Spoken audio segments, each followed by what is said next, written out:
In today's video, I'm going to teach you how to add a clickable email link to an image in your presentation slide. This is a handy trick, especially when you want to allow viewers to easily contact you. Let's dive in and take it step by step. First, you begin by inserting the image into your slide. To do this, go to the menu at the top of your presentation software and click on Insert. A drop-down menu will appear. From there, choose Image. At this point, you'll need to decide on the source of your image. It could be from your computer, Google Drive, or other available options within your software.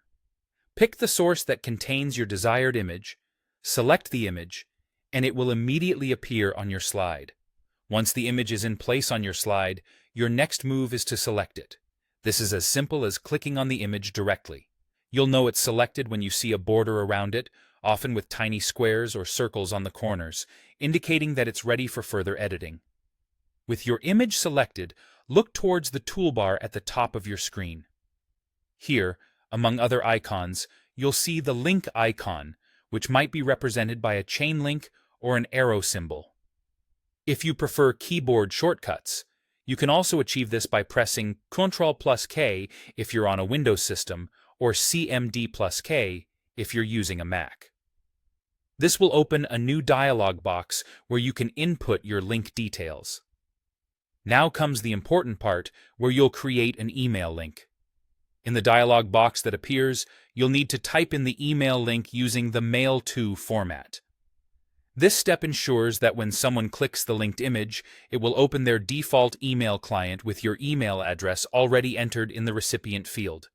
Begin typing Mail To, followed by your email address in the format mail2youremail@domain.com. Be sure to replace youremail@domain.com with your actual email address. This format is crucial as it tells the system that the link is related to email functionality. Finally, complete the task by clicking the Apply button. After applying the link, your image is now linked to your email. Whenever someone clicks on this image during your presentation, their email client should open up a new email draft addressed to you. It's that easy. And there you have it, a straightforward technique to make your presentation slides more interactive and connect with your audience seamlessly.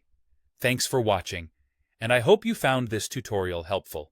If you did, feel free to leave a comment or reach out via the link you just learned how to create. Happy presenting!